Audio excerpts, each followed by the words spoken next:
So,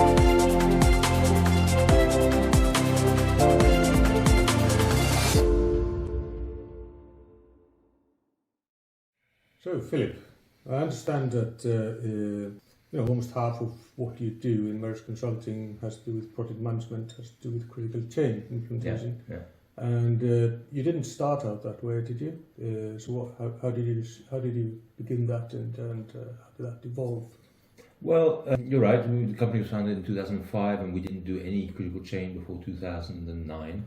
And even then, between 9 and 2012, we only did a little bit. It was less than 20% of the work. And that's because when I created the company, I started in my comfort zone. I'd been working throughout my career in operational excellence, manufacturing things in factories on the shop floor. And so that's where we started. And when that took off and was robust, I started to invest in critical change project management, which is part of the theory of constraints, which we know well. So as we usually do when we start off an offering, is that we created an independent website, criticalchainprojects.com, and we started doing it little by little. And it's true that today it's now half our business here, or nearly half the business we do. And it could probably be the only thing we do. It's that much easier to sell and do than the historical roots of Marris Consulting in operational excellence. But I don't want us to lose our historical roots, so we maintain the business in manufacturing. Why is it that much, and why is it so easy? Yes, people, critical change is still, I don't know if marginal is the right word, I think that's too brutal. It's still not mainstream. It's because a number of things. One of them is that the book, The Goal, was a manufacturing story, and it sold 10 million copies and so forth, was a big success. There was never the literary equivalent, and so nearly everybody, or most people who have a superficial knowledge of the theory of constraints, assume it's something to do with manufacturing, don't know that Eli Goldratt quite quickly, about 10 years after writing The Goal, was already fascinated by the world of projects and developed critical chain. Also, the book Critical Chain is less pertinent and less of a success than The Goal. That might change because more recently in 2023, Eli Goldratt's daughter, Efrat Goldratt-Ashlag, published a follow-up, a sequel to Critical Chain called Goldratt's Rules of Flow. It's just been published and it's a great book. So maybe that will redistribute the work and the appreciation that people have of the theory of constraints. That's one element to it. The other is that the word theory of constraints tends to focus or underline the world of bottlenecks and capacities and so forth, which remains a very important part of the theory of constraints in general, and managing portfolios of projects. Right? Finding the bottleneck in a portfolio of projects remains a very important, interesting point. But I've said it in other videos. For me, the theory of constraints, if we'd wanted a longer, more precise title, I would have called it the theory of constraints and the management of uncertainty and variability. Yeah. There always has been in the theory of constraints a point of view on how you manage uncertainty and variability that has always been very powerful with buffers, the buffers of drum buffer rope, or the buffers in critical chain and the fever chart, right? And buffers in replenishment and whatever. Yeah. And indeed, it's probably the one sticky point of disagreement between those in the lean community and those of the theory of constraints community. The lean community says you've got to get rid of variability so you don't need buffers, and the theory of constraints community says you probably won't be able to get rid of all variability and uncertainty, so you better buffer. And now projects are a very big source of variability. Absolutely, and the world of projects is, of course, 10 times, 100 times more uncertainty in what you do in the world of projects than in the world of manufacturing. In the world of manufacturing, it takes you 12.5 seconds to do that operation and whatever. Yeah. Right?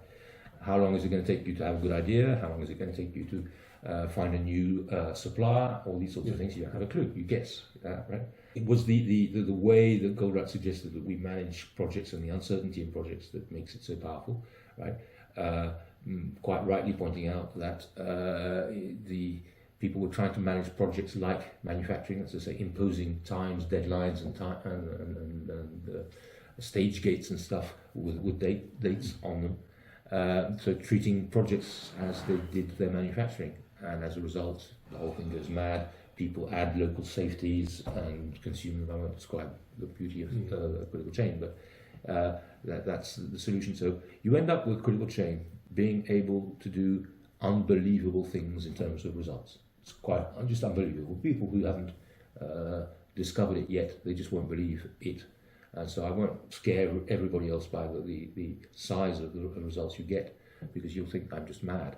But let's just say it helps people go faster and finish on time. Okay? And it can do it, and it's proven it now again and again. More recently with Embraer using it to develop a whole airplane and finishing the whole airplane 22.5 months early. The whole of the US Air Force using it, Mazda having used it, BAE Systems using it, stuff. Lots of large corporations have been using it now at scale with fantastic results. So it's proven that the ideas work and that it gets extraordinary results. But people are not expecting that. Today, it remains where it is with, I don't know how many, but let's say 5,000 implementations worldwide, that sort of number.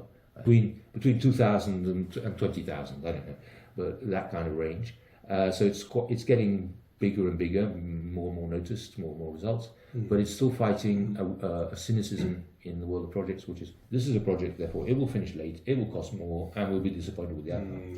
When you say it's a project, it's going to be you're going to cry, you're going to lose money, you're going to be late, you're going to argue and all that stuff. Critical chain just solves all those things. It's not only a thing of results, it's a thing of quality of life. You stop lying to each other or fighting. You align people towards the end goal, taking into account the variability and uncertainty to get there. You don't ask people to be reliable in an uncertain environment, which is what kills the culture and the quality of life and the results. So that's what it is. We find very easy to explain and sell. The way we sell it is kind of different from other things we do. We sell it by explaining how it works, because anybody can understand within about 4 hours exactly what it is, and be seduced by the logic of it, or what it does and why it does it. The reaction at the end of those 4 hours is to be convinced, to be seduced, and to say, "But why wasn't I told that at university?" Sort of stuff. Why do I discover this? The people who discover it after 50 think, I wasted my career, all my life, doing things in a different way. And if I'd known this when I started my career, I'd have had so much fun. Anyway, that's what it does. Now, I assume you use the critical chain in your own projects in Marris Consulting. Of course. And to what extent would you attribute your success as a consulting firm to that? Quite a bit. It's the success in terms of the speed at which we're improving. We use it, and one of the secrets of critical chain portfolio management, right, is that if you don't understand how it works, and critical chain helps you to understand how it works, people will work with hydraulic pressure. That's to say, they'll put more and more projects in the portfolio thing. And it's the opposite happens, right? Multitasking, going mad, priorities changing all the time. The more and more whip you have, more and more concurrent projects in your portfolio, the less comes out, right? So I hope we're pretty good at that. That's to say that, whenever I'm the founder of the boss, right? Whenever I come back from somewhere, I say, "I've got a new idea, hey guys, we've got to do this, we've got to add this," and say, hey. And so it's that kind of very simple, common sense thing without software works fast. And because we all do critical chain project management, we all know the rules of multitasking and so forth. And the other thing, I guess, that always surprises people in our company is that we play often the multitasking game. Any training we have is a multitasking game, right? Where they play, they have to do the letters of the alphabet, odd numbers, even numbers and stuff. And you do them in monotasking, then you do multitasking. In multitasking, they go mad very quickly, and they forget the letters of the alphabet, and they go blah, blah, blah, blah.